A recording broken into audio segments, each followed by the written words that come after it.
Okay, we're going to pick up the subject of slope again, and I wanted to include a short section here on calculating a slope when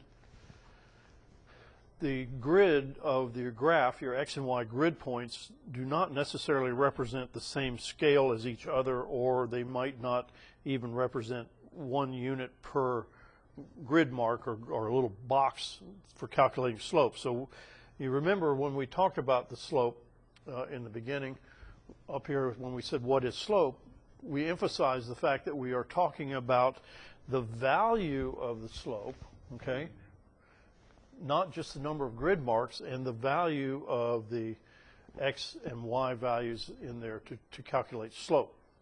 And that's what gives us our rate of change. So let's move to another case. And while I get that page up, I'm going to pause for just a second. Okay, I'm back. I just wanted to set this graph up ahead of time. So here we have another graph. This one has a negative slope, as you can see. And it might represent a real situation in which we are draining a tank with some kind of liquid in it. Might be a kiddie pool or who knows what. But we have, on the Y scale, we have marked off gallons.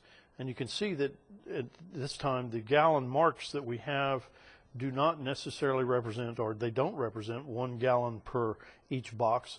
They represent 2.5 gallons per little box and 5 gallons for the red boxes. And on the bottom scale, which is our X scale, we have said our axis represents time, and we've counted off that in minutes. And so we have a rate of draining our tank, and I've identified 2 points, x1, y1 at the top and x2, y2 near the bottom.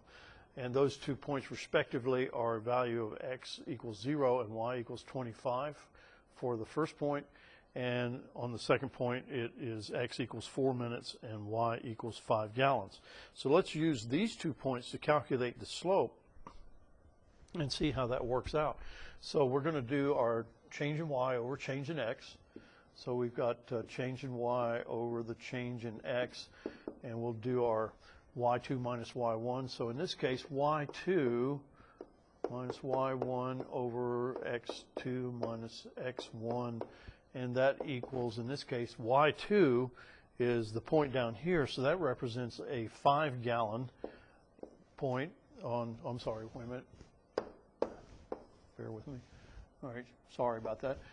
It represents the y value, which is 5 gallons, minus the y1 value, which was 25 gallons, divided by x2, which is 4 minutes, minus x1, which was starting at time 0 or 0 minutes. And so what we have is we have a negative 20 gallons in the change, and over a positive time interval of 4 minutes, which is equal to minus 5. And this is a real rate of change here.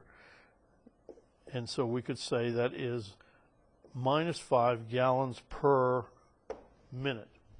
And so what I want to encourage everybody is, just because we are given typical x and y graphs to calculate slope, don't focus so much on the individual boxes of the graph grid.